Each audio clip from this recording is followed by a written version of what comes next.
On est aujourd'hui devant l'entreprise Quantic Dream parce que dans quelques semaines va se dérouler un nouveau procès qui va impliquer l'entreprise.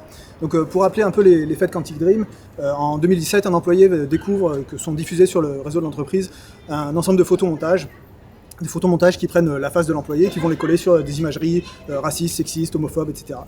Par exemple, il y a un employé qui va être représenté en tenue sadomasochiste en train de faire le salut nazi. Un autre employé qui est représenté en train de se vomir dessus. Les comptables vont être qualifiés de putes.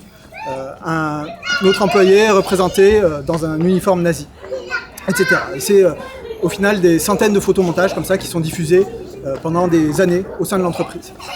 Cet employé et un groupe de salariés autour vont se sentir ciblés et menacés et l'un d'entre eux est d'ailleurs mis à pied et ils vont quitter l'entreprise. L'employé va alerter la direction qui va tout de suite minimiser les faits.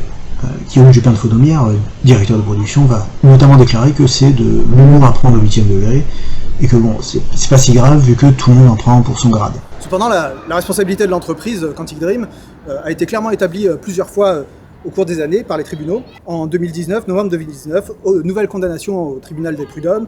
Cette fois, le tribunal reconnaît que l'entreprise a laissé se poursuivre la diffusion de photomontages qui sont jugés, je cite, homophobes, misogynes, racistes ou encore profondément vulgaires. En 2020, encore une condamnation pour manquement à l'obligation de sécurité, mais cette fois de la Cour d'appel. En mai 2021, un procès que intente Quantic Dream aux journaux Mediapart et Le Monde. Et le tribunal correctionnel va donner droit aux journaux. Il va reconnaître que les faits qui sont énoncés par ces journaux sont de bonne foi et étayés quand ils décrivent une ambiance toxique au travail, des photomontages ou bien des licenciements irréguliers. C'est un procès qui est très compliqué pour la direction, et notamment parce que David Cage, donc le directeur créatif de l'entreprise, va devoir répondre de propos qu'il a tenus devant les employés. Alors, je vais citer « De toute façon, dans mes jeux, toutes les femmes sont des putes. Dans l'open space, ça manque de nichons. » Ou encore, chez Quantic Dream, on ne fait pas des jeux pour les tapettes. Donc David Cage, directeur créatif de l'entreprise, chevalier à lettres et apparemment poète à ses heures. Nouvelle condamnation encore en octobre 2021. Cette fois, c'est pour licenciement abusif. Donc c'est la Cour d'appel qui reconnaît le caractère abusif d'un licenciement d'une employée à qui on a notamment demandé de signer une attestation certifiant le caractère humoristique des photomontages, sachant qu'elle était elle-même la cible de ces photomontages.